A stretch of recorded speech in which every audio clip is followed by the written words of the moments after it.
अस्सलाम वालेकुम दोस्तों, स्ट्रॉन्ग पाकिस्तान में आप सबको खुश आमदीद। दोस्तों, मैंने दुनिया का नक्शा बार बार मुलाहिजा किया। नक्शे में पाकिस्तान और भारत के हुजूम में वही फ़र्क नज़र आता है जो शेर और हाथी में होता है। दोस्तों, शेर तो फिर शेर ही होता है। बड़े बड़े सनतकार दुनिया में पाए जाते हैं, दुनिया में जिन्होंने बड़ी बड़ी सनाई की है, लेकिन जो सनाई रब करीम करता है उसका कोई सानी नहीं। दोस्तों, पाकिस्तान का बनना एक खुदाई फैसला है। ये सनाई मेरे रब ने की है। पाकिस्तान बनाकर अल्लाह ताला ने कुफार और मुसलमानों को चांट दिया है। दोस्तों, आप दुनिया के नक्शे पर नज़रसानी करें। आप देखते हैं कि मगरब में सारे मुस्लिम ममालिक हैं और मशरक में सारे गैर मुस्लिम ममालिक सिवाय एक बांग्लादेश के।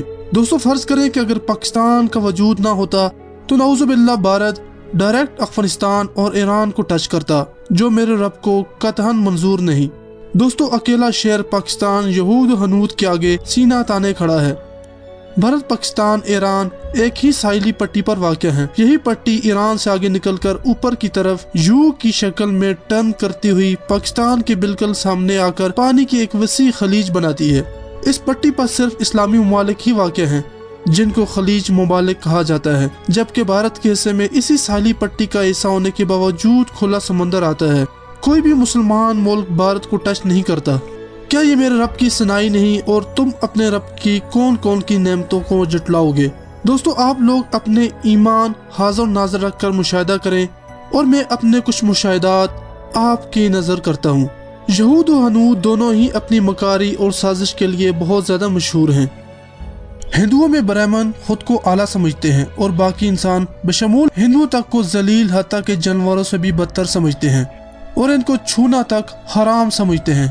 यही हाल यहूदियों का है, और जो खुद को आला और बरगजीदा समझते हैं और बाकी इंसानों को गोइम यानी इंसान और जानवर के दरमियान मखलूक करार देते हैं। यहाँ कुछ लोगों का ये दावा भी सच लगता है कि हिंदुओं में ब्राह्मण दरअसल मिस्र से आए हुए यहूदी हैं। वो इसके लिए मुख्तलिफ दलाइल भी देते हैं। दोस्तों, नोट कीजिए कि आज तक ब्राह्मणों को मिस्री जी कहा जाता है। यहूदी मस्जिद अक्सा को शहीद करके हैकल सलीमानी तामीर करना चाहते हैं। दोस्तों, इस काम के लिए उन्होंने मस्जिद अक्सा के नीचे बहुत बड़ी बड़ी सुरंगें भी बना रखी हैं। पूछने पर इसराइली वजीर आजम ये कहते हैं कि हम पुराने हैकल की बुनियादें ढूंढ रहे हैं ताकि हमें ये सबूत मिल सके कि हैकल सलीमानी इसी जगह पर था या फिर किसी और जगह पर था।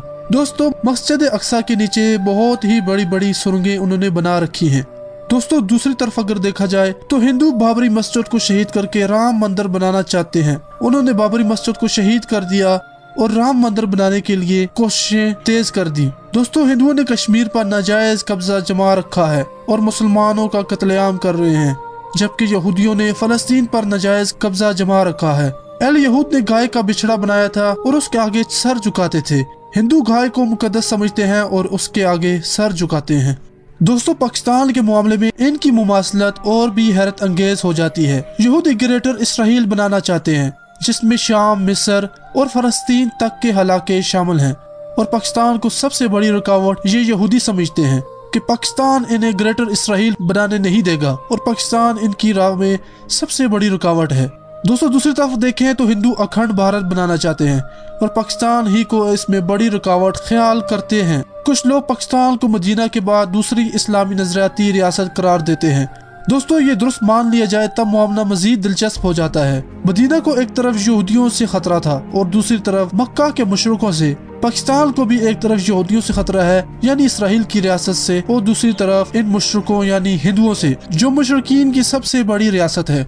मदीना के खिलाफ भी मुशरिकीन और यहूदियों का इत्तेहाद हुआ था, जबकि पाकिस्तान के खिलाफ भी यहूदियों और हिंदुओं का इत्तेहाद हुआ है, जिससे हम सब वाकिफ हैं। दोस्तों, जंग बदर में 313 सहाबा थे और हथियार न होने के बराबर थे, और कुफार के लश्कर की तादाद 1000 से भी ज्यादा थी, जिसमें 1000 मुसल्लह जंगजू भी थे और साथ में यहूद के कबाइल भी शामिल थे। दोस्तों, पाक भारत जंग में यही हाल पाकिस्तान के मुसलमानों और हिंदुस्तान के मुशरिकों का था। हमारे हर फौजी के आगे 4 भारतीय जवान थे। अल्लाह ने बदर में फरिश्ते उतार कर मुसलमानों को जंग में अजीम फतह दिलाई, और अल्लाह ने 1965 में भी फरिश्ते उतार कर और जंग पाकिस्तान के हक में दिलाई। दोस्तों, एक हिंदू पायलट जो 1965 में गिरफ्तार किया गया था, वो बताता है कि जब हम बम गिराते थे तो कोई शोला नुमा चीज आई और हमारे बम लेकर पानी में डाल दिए। वो कहता था कि मैंने लाहौर पर अटरली की सप्लाई लाइन के लिए पुल को कई बार उड़ाने के लिए बम फेंके, लेकिन एक बम भी न फटा। मैं हैरान हो गया। وہ پائلٹ پوچھ رہا تھا کہ آپ کی وہ گھوڑوں والی فوج کون سی تھی جن کی تلواروں سے شعلے نکلتے تھے۔ دوستو 1965 میں وہی ہوا جو بدر میں ہوا تھا۔ دوستو اسی طرح جنگ احد میں ہوا جس میں مسلمانوں کو اپنوں نے دھوکہ دے دیا۔ عبداللہ بن ابی اپنے ساتھ 300 جنگجو لے کر علادہ ہو گیا اور مسلمانوں نے کئی جوان اس جنگ میں کھو دیے۔ حضور صلی اللہ علیہ وسلم خود بھی زخمی ہو گئے۔ دوستو دوسری طرف 1971 میں بھی اپنوں نے دھوکہ دے دیا۔ شیخ مجیب الرحمان نے مسلمانوں کو دھوکہ دے کر بنگال میں منافقوں کی فوج بنا ڈالی جس کا نام مکتی بانی رکھا گیا۔ ان غداروں نے مشرکین کا ساتھ دیا۔ دوستو جنگ خندق میں مشرکوں کا ساتھ یہود کے کئی قبائلوں نے دیا اور مسلمانوں پر حملہ آور ہو گئے، یہاں تک کہ ایک یہود کا لشکر مسلمان خواتین کے قلعہ میں داخل ہو گیا اور مسلمان خواتین جن میں حضرت صفیہ تھی انہوں نے کئی یہودیوں کے سر پھاڑ دیے اور مسلمانوں کو اس میں فتح ہوئی۔ دوستو اسی طرح جنگ کارگل میں بھارت کے ساتھ یہود اسرائیل نے بھی ساتھ دیا۔ دوستو مارٹر سے لے کر جدید لیزر گائیڈڈ میزائل تک یہود نے بھارت کو دیے۔ اس بات کا اعتراف بھارت کے مشہور جنرل بخشی نے ایک پروگرام میں کیا۔ دوستو ان کے مقابلے میں ایک پاکستان فوج تھی اور ہر پاکستانی فوج کے ایمان اور حب الوطنی نے انڈیا کو شکست سے دوچار کر دیا۔ دوستو آخری لڑائی امن کے لیے فتح مکہ کی طرح پاکستان میں ہوگی۔ فتح مکہ میں یہود اور مشرکین کا دم خم سب کچھ ٹوٹ گیا تھا اور اس لڑائی کے بعد مسلمانوں کی سلطنت پوری دنیا میں پھیلی اور غزوہ ہند میں بھی یہی ہوگا۔ مسلمان اس کے بعد پوری دنیا میں پھیلیں گے اور مسلمان اپنے کھوئے ہوئے علاقوں کو واپس لے لیں گے۔ دوستو اگر اس معاملے میں غزوہ ہند کی مشہور حدیث شامل کر لیں تو پاکستان بیک وقت ہندوؤں اور یہودیوں سے جنگ میں درپیش ہے، اور جس طرح مدینہ کی ریاست نے دونوں طاقتوں پر غلبہ پا لینے کے بعد آدھی دنیا پر غلبہ پا لیا، اسی طرح جب اللہ پاکستان کے ہاتھوں انڈیا اور اسرائیل کا خاتمہ فرمائے گا تو اسلام کو دنیا پر غالب ہونے سے کوئی طاقت نہیں روک سکے گی۔